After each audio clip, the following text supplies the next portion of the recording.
आज सकाळी चेडानगर सबवेवरती विक्रोळी आणि घाटकोपरच्या मध्ये एक अपघात झालेला आहे आणि तो अपघात असा झाला आहे की मुंबईवरून ठाण्याच्या दिशेने जाणारा एक टेम्पो आणि कार हे टेम्पो आणि कार जे भरधाव जात असताना त्या टेम्पो जो आहे इथं पाहताय तुम्ही, हा जो टेम्पो आहे या टेम्पोने एका कारला पाठवून धडक दिली आणि तो कार जी आहे ती सुद्धा याच ठिकाणी धडकली होती आणि त्यानंतर टेम्पो सुद्धा डिवायडरला धडक. मात्र यामध्ये कारच्या ड्रायव्हरला थोडीफार दुखापत झालेली आहे आणि हा जो टेम्पोचा जो चालक आहे हा मात्र इथून फरार आहे. घटनास्थळी इथे पोलीस सुद्धा दाखल झाले. आपण त्यांच्याकडून जाणून घ्यायचा प्रयत्न करूया.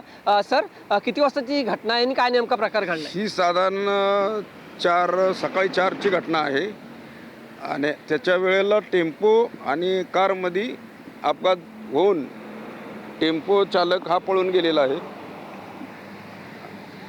कार चालक आम्ही राजावाडी हॉस्पिटल येथे औषधोपचारासाठी पाठवलेला आहे.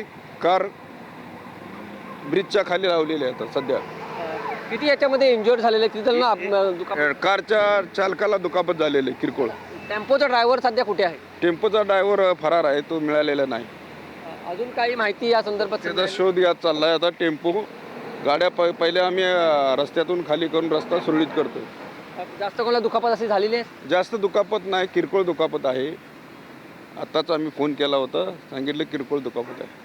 ओके सर, धन्यवाद सर माहिती दिल्याबद्दल. हे होते पोलीस. त्यांनी असं सांगितलं की जो कारचा चालक आहे त्याला मात्र किरकोळ माल लागला, त्याला हॉस्पिटलमध्ये दाखल करण्यात आलेला आहे आणि जो टेम्पोचा जो ड्रायव्हर आहे तो मात्र फरार आहे. व्हिडिओ जर्नलिस्ट कमलेशसह मी वैभव घाग, TV9 मराठी, विक्रोळी.